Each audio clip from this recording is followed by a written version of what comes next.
శ్రీకృష్ణ తిరుమల కొండపై వినిపించే సుప్రభాతానికి రామ లక్ష్మణులకు సంబంధం ఏమిటి? కౌసల్య సుప్రజారామ పూర్వా సంధ్యా ప్రవర్తతే.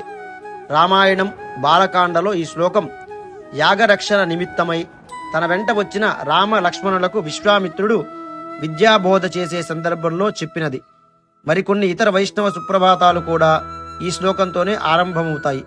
దశరథుని నలుగురు కుమారులు అల్లారు ముద్దుగా పెరుగుతూ అన్ని విద్యలయందు సాధన గావిస్తూ ఉన్నారు. వారిని చూసిన దశరథుడు మహారాజు కౌసల్య సుమిత్ర కైకేయిల ఆనందానికి అవధులు లేవు. అలాగే రాముడు నీతి శాస్త్రము విలువిద్య చక్కగా అధ్యయనం చేశాడు. రామ లక్ష్మణ భరత శత్రుఘ్నుల యొక్క శౌర్యము ప్రవర్తన చూసి దశరథుడు ఎంతో సంతోషము చెందుతున్న సమయంలో విశ్వామిత్రుడు దశరథుడిని చూసేందుకు వచ్చాడు. బ్రహ్మర్షి అయిన విశ్వామిత్రుణ్ణి దశరథుడు తగు రీతిలో సన్మానించి అతని కోరికను అడిగి తెలుసుకున్నాడు.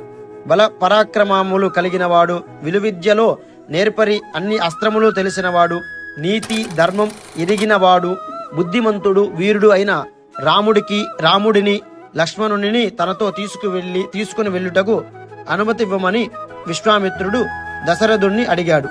ఎందుకని దశరథుడు ప్రశ్నించగా, అడవిలో మునులు చేస్తున్న యాగాలను ధ్వంసం చేస్తున్న రాక్షసులను, క్రూర మృగాలను చంపుటకని విశ్వామిత్రుడు చెప్పాడు.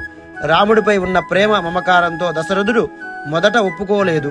తర్వాత విశ్వామిత్రుని ఆగ్రహం చూసి వశిష్ఠుల వారి సలహా మేరకు రామ లక్ష్మణులను పంపుటకు దశరథుడు అంగీకరించాడు. అలాగే ఇదంతా కూడా మీరు స్కిప్ చేయకుండా పూర్తిగా వింటే మీకు లాస్ట్లో ఈ సుప్రభాతానికి, తిరుమల వెంకటేశ్వర సుప్రభాతానికి రామలక్ష్మణులకి సంబంధం ఏంటనేది పూర్తిగా వింటే మీకు అర్థమవుతుంది. ఇక్కడ నుంచి రామలక్ష్మణులను కీర్తిమంతులుగా తీర్చిదిద్దినవాడు విశ్వామిత్రుడు. రామలక్ష్మణులను విశ్వామిత్రునితో బయలుదేరి దారిలో ఎంతో మంది రాక్షసులు సంహరించారు. విశ్వామిత్రుడు వారి ఇరువురికి ఎన్నో శస్త్ర విద్యలు, అస్త్రములను బహూకరించాడు. మనం రోజు తిరుమల కొండపై వినే సుప్రభాతంలోని ప్రథమ శ్లోకం విశ్వామిత్రుడు రామ లక్ష్మణులను నిద్రలేపుటకు వారి కర్తవ్యములను తెలియజేయుటకు చెప్పినదే. కౌసల్య సుప్రజారామ పూర్వా సంధ్యా ప్రవర్తతే. తాటకి మొదలు రాక్షసులను సంహరిస్తూ ఎంతో మంది కీర్తిమంతులు, ధర్మాత్ములు, ఋషులు, మునుల యొక్క చరిత్రలు తెలుసుకుంటూ గొప్ప గొప్ప మహర్షులను కలుసుకుంటూ రామలక్ష్మణులు విశ్వామిత్రులు మిథిలా నగరానికి చేరారు. మిథిలా నగరానికి రాజు జనక మహారాజు. అతనికి భూమి దున్నుచుండగా నాగటి చాలు నుండి పుట్టిన కూతురు సీత. విశ్వామిత్రుడు జనక మహారాజును కలిసి రామ లక్ష్మణుల గురించి చెప్పాడు. వీరిరువురిని మీ వద్దనున్న శివధనస్సును చూడవలను అని కోరిక కలిగినది. ఆ శివధనస్సును చూపించినచో దాని యొక్క మాహాత్మ్యమును తెలుసుకుని తిరిగి అయోధ్యకు వెళ్లిపోయేదరు అని విశ్వామిత్రుడు జనకునితో చెప్పగా, జనకుడు ఆ శివధనస్సును తీసుకుని రమ్మని భటులను ఆజ్ఞాపించాడు.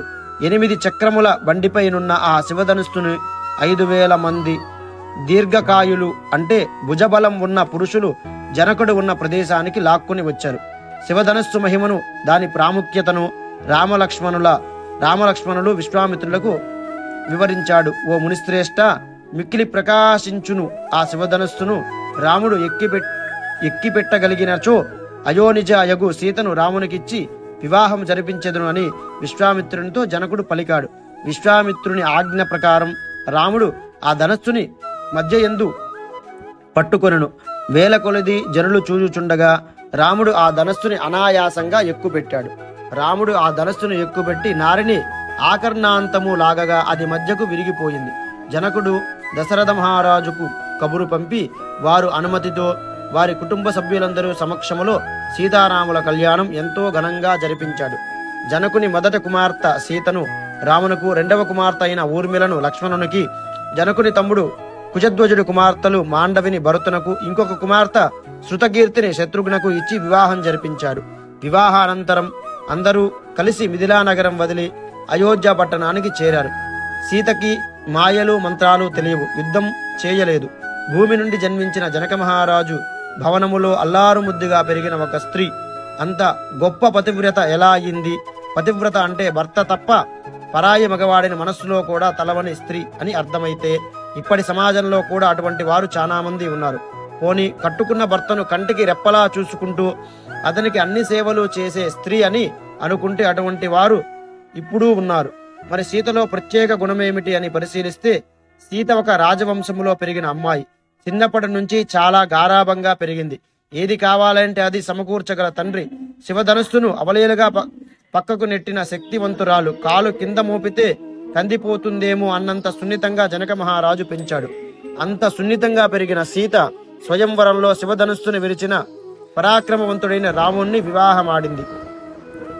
అందరి ఆడపిల్లలాగే సీత వివాహానంతరం రామునితో అత్తగారింటికి అయోధ్యకి వచ్చింది. పుట్టినిల్లు మెట్టినిల్లు చాలా సంపన్నమైనవి. ఇరు కుటుంబాల వారు మహారాజులు. సీతకు ఎక్కడా కొరత లేదు. ప్రేమగా చూసుకునే అత్తమాములు, తన అక్కా చెల్లెళ్ళు, తోడి కోడళ్ళు, తల్లిలా చూసుకునే బావమరుదులు, ఇంతకన్నా గొప్ప అదృష్టం ఏ స్త్రీకి కలుగుతుంది? కానీ ఆ తల్లి సీతమ్మ పడ్డ కష్టాలు ఏ స్త్రీ కూడా అనుభవించి ఉండదు. అసలు అన్ని కష్టాలు సీత ఎందుకు అనుభవించింది? కైకేయి 14 సంవత్సరాలు వనవాసానికి పోవలసినదిగా రాముడిని కోరింది. కానీ సీతమ్మ రాముడితో పోవాలని కోరలేదు. మరి సీత ఎందుకు రాముడితో అడవులకు వెళ్ళింది? కేవలం 14 సంవత్సరాలు రాజభవనములో సుఖాలను అనుభవిస్తూ గడిపేస్తే రాముడు తిరిగి వచ్చేవాడే కదా. అలా అయితే రామాయణం కథ ఉండేది కాదు.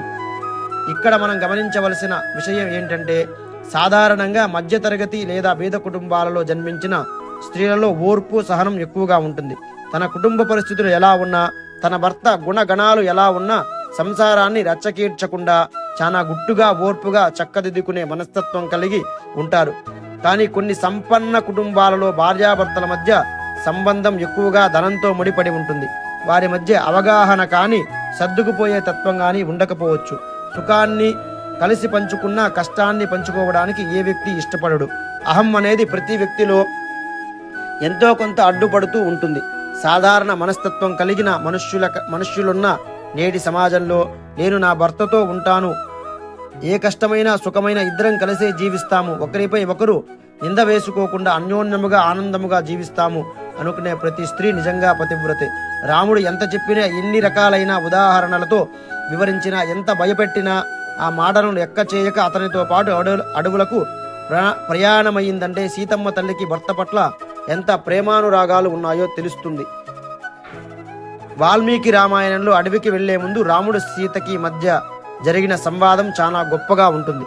శ్రీరామకృష్ణ అవతారాలు ధరించిన శ్రీ మహావిష్ణువు కలియుగంలో వెంకటేశ్వర స్వామిగా అవతరించి భక్తులను బ్రోచుచున్నాడని, ఆ దేవదేవుణ్ణి కొలిస్తే సకలార్థ సిద్ధి కలుగుతుందని సుప్రభాత కీర్తనలో సూచింపబడుతున్నది. కౌసల్యా సుప్రజారామ పూర్వా సంధ్యా ప్రవర్తతే, ఉత్తిష్ట నరసార్థూల కర్తవ్యం దైవమాంగ్నికం. కౌసల్యాదేవి సుపుత్రుడగు ఓ రామ, పురుషోత్తమ, తూర్పు తెలవారుచున్నది, దైవ సంబంధములైన ఆజ్ఞికములను చేయవలసి ఉన్నది, నిద్రలెమ్ము. ఆ రోజు విశ్వామిత్రుడు అసురగణాలు సంహారానికి రామావతారంలోని శ్రీ మహావిష్ణువుని నిద్రలేపి నడిపించాడు. అలాగే నేటి కలియుగంలో మానవులలోని అసురగణాలు సంహారానికి మా కర్మల నుండి కడతీర్చేందుకు నిద్రలేవయ్యా ప్రభు అంటూ సుప్రభాత వేళలో ప్రార్థించడానికే విశ్వామిత్రుడు పలికిన ఆ శ్లోకాన్ని తిరుమల శ్రీవారి సుప్రభాతంలో పెట్టారేమో. ఏది ఏమైనా అది వినగలిగిన వారు అదృష్టవంతులు. సర్వం శ్రీ కృష్ణార్పణమస్తు. లోకా సమస్త సుఖినో భవంతు. అలాగే మా ఛానల్లో వీడియోస్ కనుక మీకు నచ్చినట్లయితే మా ఛానల్ని సబ్స్క్రైబ్ చేసుకోండి. మరింత ఆధ్యాత్మిక సమాచారం కోసం మా ఛానల్ని లైక్ చేయండి.